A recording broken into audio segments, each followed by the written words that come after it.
Students, ہمارا جو topic ہے وہ ہے ریلیونس کے اوپر.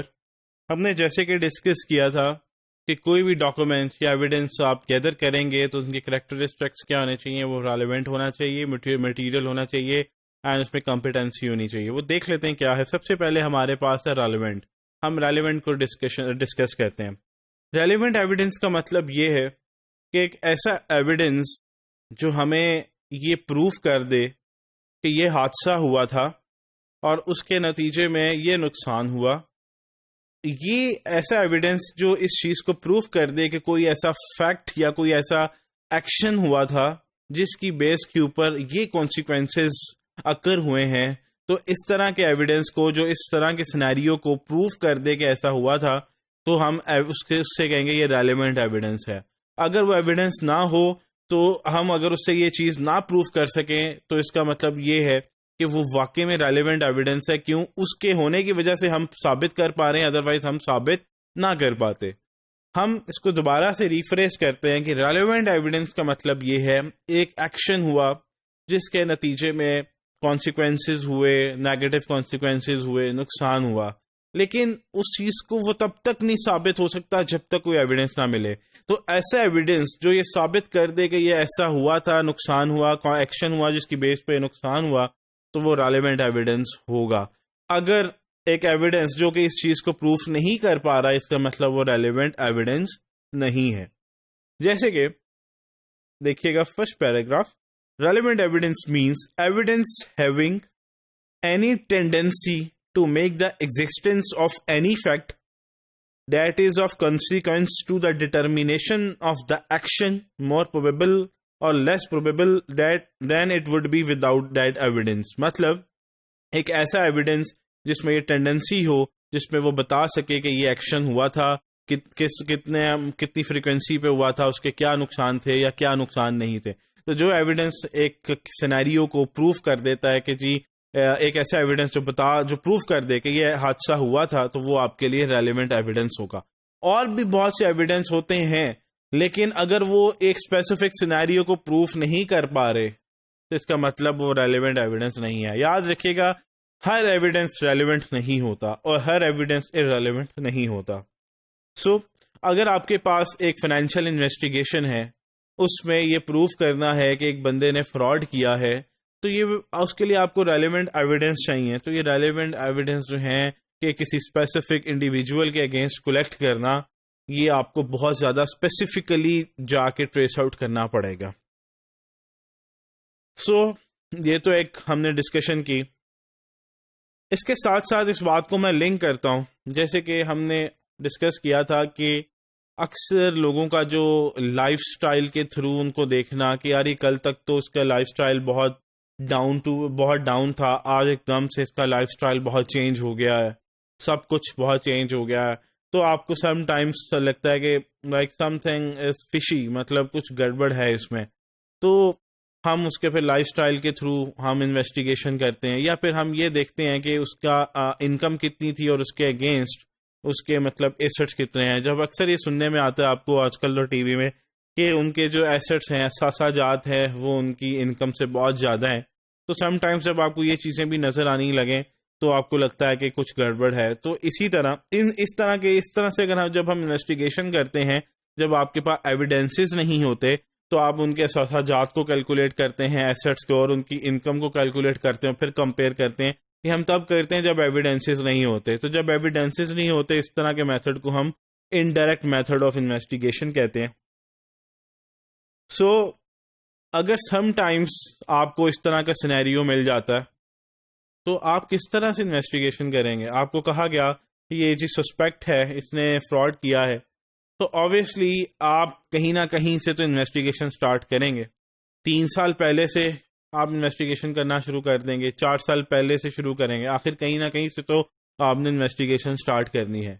تو جب بھی آپ نے فاؤنڈیشنل ایئر کیلکولیٹ کرنا ہے یا دیکھنا ہے آپ نے کہ ہم نے فراڈ کہاں سے سٹارٹ کرنا ہے، تو ایٹ لیسٹ آپ کو پہلے آپ کو یہ پتا ہونا چاہیے کہ اس کی پہلے انکم کیا تھی، اور جن سالوں میں اس نے فراڈ کیا تب اس کی انکم ٹوٹل کتنی ہو گئی. تو ٹوٹل انکم کو جب آپ شروع والی انکم جب اس نے فراڈ نہیں کرنا شروع کیا تھا اس میں سے مائنس کریں گے تو آپ کے پاس فراڈلنٹ انکم آ جائے گی جو اس نے obviously illegitimate مین سے کمائی ہوگی. جیسے کہ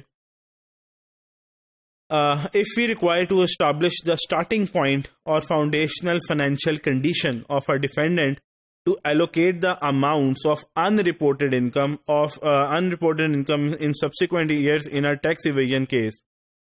اس کا مطلب یہ ہے کہ اگر آپ نے اس کی دیکھنا ہے ایک بندہ ہے اس کو ٹیکس ایویژن کیا اس نے فراڈ ٹیکس میں چوری کی ہے تو آپ کو کیا کرنا پڑے گا اس کے جتنے بھی سال ہیں ان سارے سالوں کی آپ کو انکم کیلکولیٹ کرنی پڑے گی. جیسے کہ this mean that the transactions prior to the years investigated became relevant in determining the defendant's net worth. Suppose اس نے 5 سال پہلے سے فراڈ کرنا شروع کیا ہے آپ کو شک ہے لیکن اس کا مطلب یہ کہ اس سے پہلے بھی جو ٹرانزیکشنز ہوئی ہیں آپ کو وہ بھی دیکھنی پڑے گی اور دیکھنا پڑے گا کہ پہلے انکم کتنی تھی اور اب انکم کتنی ہے. تو یہاں سے آپ کو اسٹیمیشن آ جائے گی کہ اس نے فراڈلنٹ ایکٹیویٹی کے تھرو کتنے پیسے کمائے ہیں. جیسے کہ سیکنڈ پیراگراف دیکھے گا indirect methods of proof are based on cash flow transactions documents reflecting a $50,000 increase in the value of stock purchased in prior years would not be relevant unless the stock was sold during the years under investigation. یہاں پہ یہ کہنا چاہ رہا ہے کہ 5 سال سے آپ پتہ لگا جی سسپیکٹ فراڈ کر رہا ہے آپ کو شک ہے بتایا گیا 5 سال سے فراڈ کر رہا ہے آپ نے یہ دیکھا ان 5 سالوں میں جتنی انکم آئی وہ تو آپ نے انویسٹیگیٹ کرنی ہے. ان 5 سالوں میں اس نے جہاں جہاں اس کا آؤٹ فلو ہوا وہ بھی آپ نے دیکھنا ہے کہ وہ پیمنٹس کہاں جا رہی ہیں.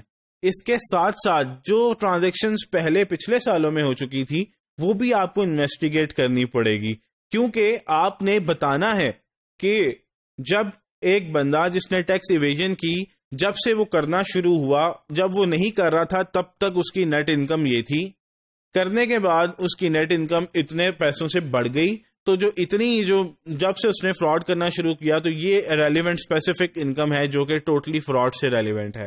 سو میں یہاں پہ یہ کہنا چاہوں گا کہ جب بھی آپ انویسٹیگیشن یوں کریں گے تو آپ کو سارے سالوں کو انویسٹیگیٹ کرنا پڑے گا سارے سالوں کی انکم کو انویسٹیگیٹ کرنا پڑے گا سارے سالوں کے ایکسپینسز کو ان کی ٹرانزیکشنز کو دیکھنا پڑے گا تب جا کے آپ معلوم کر سکیں گے کہ کس نے کتنا فراڈ کیا ہے.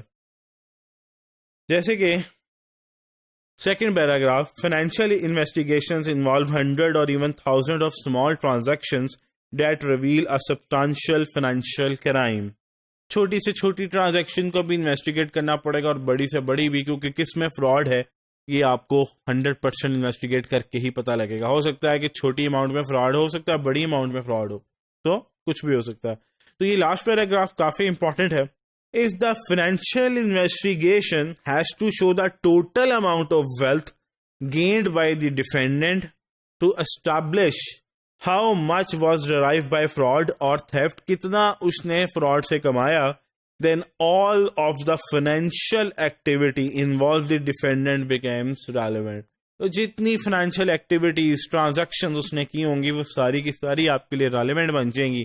دین اس میں سے آئیڈینٹیفائی کرنا کون سی فراڈلنٹ ہے کون سی لیجیٹمیٹ تھی تو پھر آپ علیحدہ کر پائیں گے. سو آبویسلی بگ اسائنمنٹ بن جاتی ہے. یہ ایکسٹرنل آڈٹ کی طرح آپ نے سیمپل بیسس کے اوپر نہیں دینا آپ نے آڈٹ نہیں کرنا ہوتا اشورنس نہیں دینی ہوتی. یہاں آپ نے 100% آڈٹ کرنا ہوتا ہے اور باقاعدہ آپ نے پورا سینیریو بتانا ہوتا ہے کہ یہاں پہ کون ذمہ دار ہے فراڈ کا. تو یہ ایک بڑی اسائنمنٹ بن جاتی ہے. آبویسلی فورینسک کی ہے فراڈ سے ریلیونٹ ہے تو اب یہاں پہ ٹیکٹکس کی بیس کے اوپر یا سیمپل کی بیس کے اوپر کسی پہ ایلیگیشن نہیں لگا سکتے.